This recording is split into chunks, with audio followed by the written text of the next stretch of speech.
Welcome in, everyone. I hope you guys are doing great wherever you're watching from today. We have some big news. America's Black Ops ghost ship has resurfaced, and it is well within striking distance of Venezuela as all eyes remain on the dictatorship of Nicolas Maduro as the military buildup in the region continues to accelerate with every single passing day.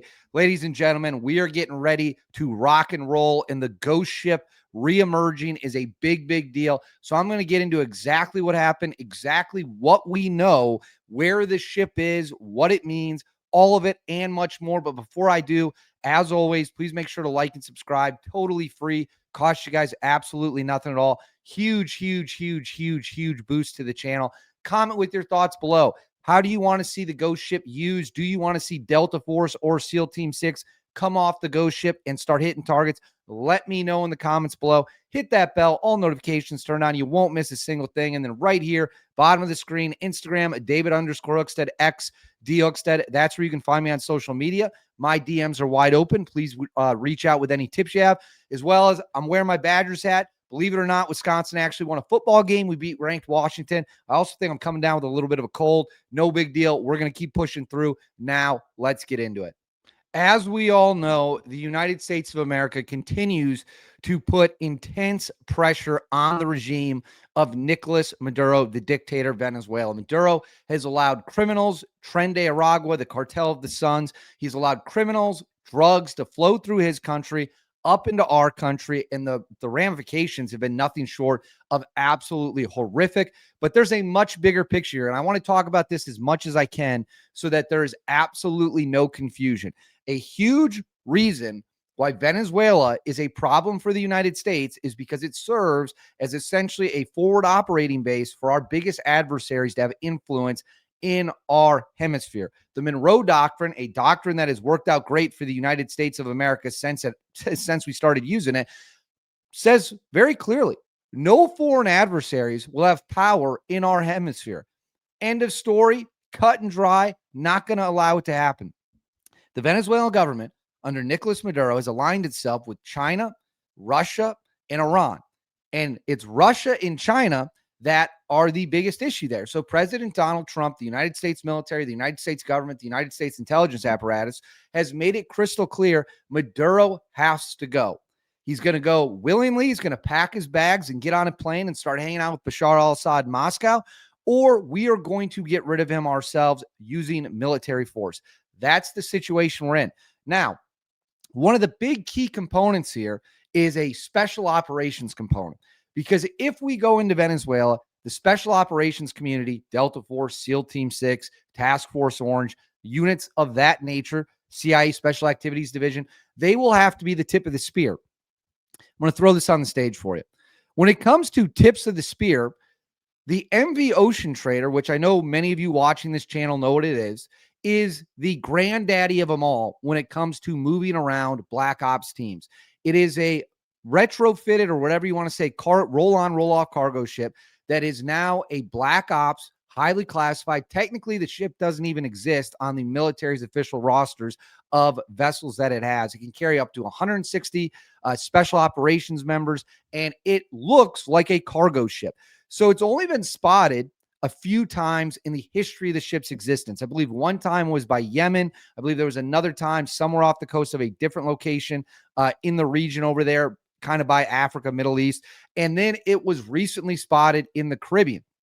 Then it went to Puerto Rico, and then it fell off the face of the earth.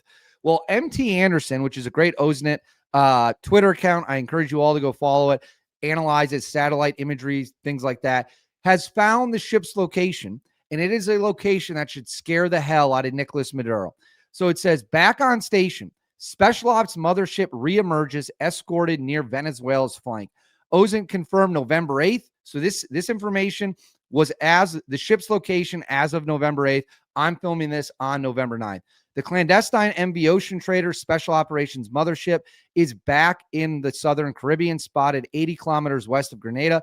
Rapid turnaround. She was last seen in Ponce, which is Puerto Rico, November 3rd for resupply. This quick return proves the high priority, enduring commitment of the U.S. Special Operations Mission in the region.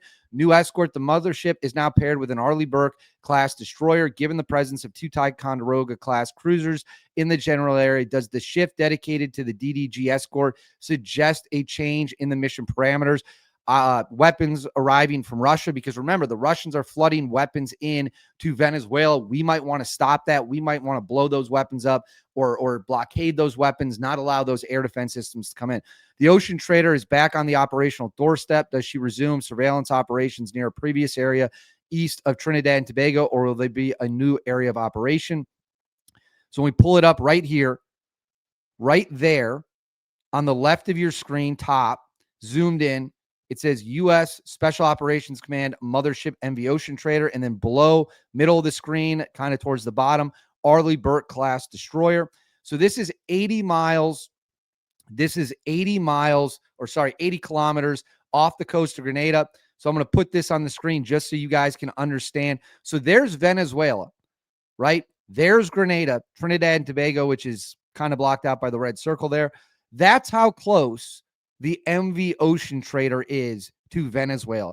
Well within helicopter distance, probably within boating distance. It's classified what kind of boats the MV Ocean Trader has on it, like boats that you can use to reach out and hit a target. So we don't know that for sure. I'm not going to speculate, but there you go. That is how close Grenada, Venezuela, right off the coast. So then here, I'm going to put this on the screen for you. Give me a second. For those of you unfamiliar with the MV Ocean Trader, maybe you're learning about it for the first time today. This is what it looks like. That big white ship has no military markings, has no markings at all to suggest it is carrying a highly advanced gear as well as tier 1 operators. It is meant to be stealthy, not so much in a radar sense, but if people see it, if you see a warship with big guns, you're going to know what's coming. If you see this, you're not really going to know what it is, which is the entire point. So we'll scroll down here, and this gives you a little bit of information. I'm going to read this. I'm going to highlight this for you.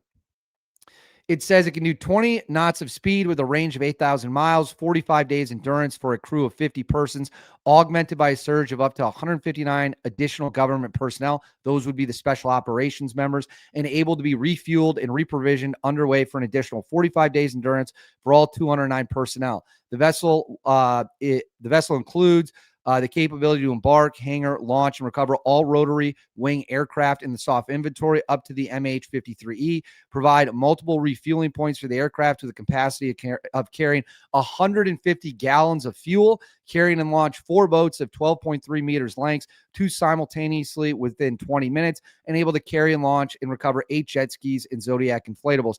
Modifications seen include cavernous double hangar bay at the top deck forward of the bridge, and the conversion of the upper cargo deck immediately beneath the flight deck to handle the launch of the boats. Unseen modifications were to include the addition of multiple dedicated maintenance and repair workshops for aircraft, UAVs, small craft, dive lockers, service facilities for up to 60 operators, their equipment, 40-person skiff, 20-person communication suite, berthing for 209 personnel, emergency medical surgical suite capable of accommodating at least 10 battle casualties, external floor monitoring, and 6 half-inch machine gun pintle mounts for local security as well as part of the upgrade. Numerous satellite antenna and communication masts are installed on the upper deck. So there you go.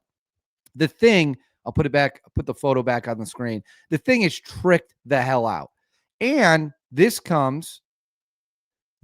was shared on November 8th.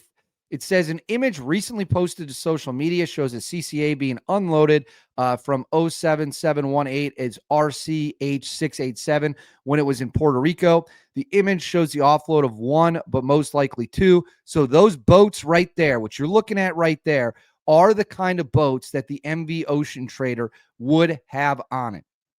And then here, so this is important. I want you all to pay attention here.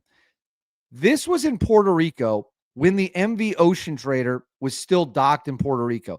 Mysterious, secretive C-32B gatekeepers quietly arrived in Puerto Rico, unloading unknown individuals. Now, the C-32B Gatekeeper, what it is, it's a plane with no markings on it. Are we noticing a trend? The boats have no markings. The planes have no markings. These are designed to move around clandestine forces. It comes into Puerto Rico, unloads what are clearly operators. You can see all their gear, their backpacks, their gear, unloads them, and the very next day, the MV Ocean Trader disappears. And now we know it is just miles off the coast of Venezuela. It is within striking distance. And while that is going on, this report from the New York Times breaks down the three options President Trump has been presented with if he is going to attack Venezuela. So right here, it says the first option would involve airstrikes against military facilities, some of which might be involved in facilitating drug trafficking with the aim of collapsing the Venezuelan military support for Mr. Maduro. If Mr. Maduro believed he was no longer protected, he might seek to flee or in moving around the country, make himself more vulnerable to capture, officials say. Critics of such an approach warn that it could have the opposite effect of rallying support for the embattled leader. Option 2 envisions the United States sending special operations forces such as Delta Force or SEAL Team 6 to capture or kill Maduro. That's a capture-kill mission.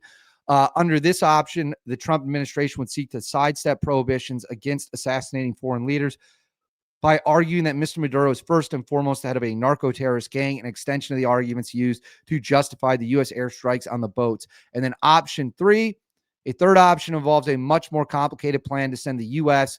Counterterrorism forces to seize control of the airfields and at least some of Venezuela's oil fields and infrastructure. So those are the three options President Trump has been presented with to take out Maduro. So guys, listen up. We are as close as we have. And I know I keep saying that and everyone's like, well, when is stuff going to happen? Well, I told you guys back in like April, we were probably going to bomb Iran. And I told you exactly how we were going to do it. And that's exactly what happened. Told you all back in March and April that we were going to start hitting cartel targets. People said, no way. Well, now we're eviscerating and annihilating drug boats. And according to some reports, the Mexican government is quietly allowing Delta Force to go into Mexico and smash cartel targets right now. So it takes time. It takes time. But all the pieces are being moved into place. The Gerald R. Ford is currently steaming across the Atlantic to get to the Caribbean to link up with the rest of the naval assets. We have a C-130J Ghost Rider in El Salvador. The unstoppable plane of death, is some call it.